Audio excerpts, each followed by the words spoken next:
In this video, I'll be talking about the blood forensic tests, Takayama and Teichmann. First of all, we will get the dry blood or the hemoglobin powder.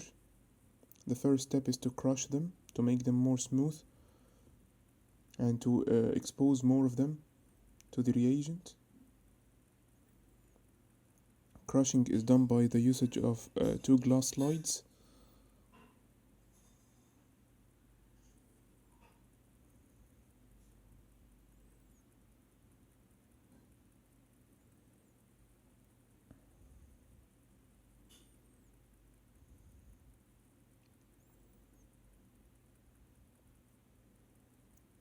We keep crushing until we notice a color change where the color will become lighter or more reddish, which indicates that the hemoglobin is now more exposed. After that, we divide it between the 2 slides for the 2 tests.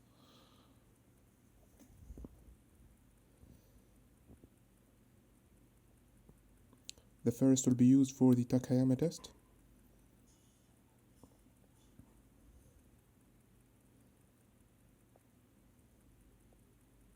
And the second is acetic acid for the Teichmann test.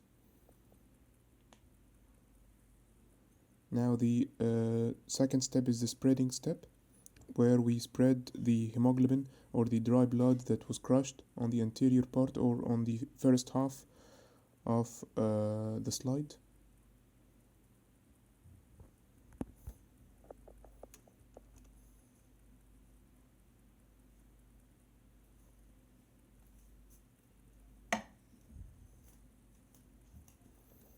We cover the slide by using a plastic cover.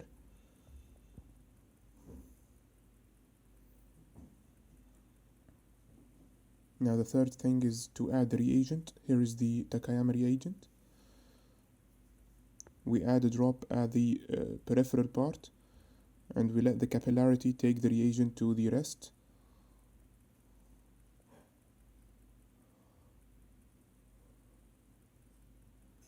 Then we add the acetic acid for the Teichmann test by the same maneuver.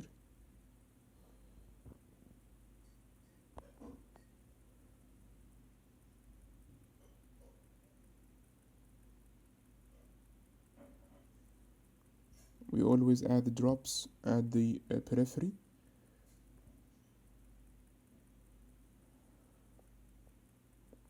Here is the Takayama. Then the heating step, where we expose it to the fire until the first bubble appears. Then we withdraw it.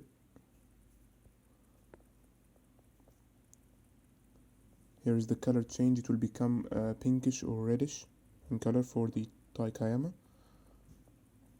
And here is the Teichmann, the same maneuver, also exposing to heat until the first bubble appears.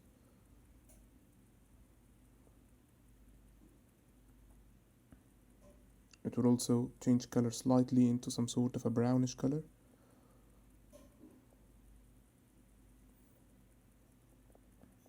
Then we see under the microscope.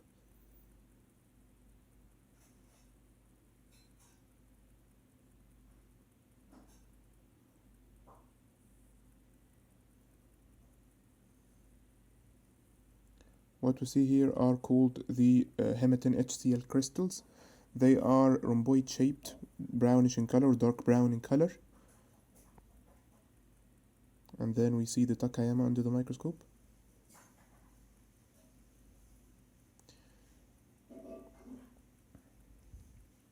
The Takayama crystals are called Haemochromogen crystals. They are not very evident or very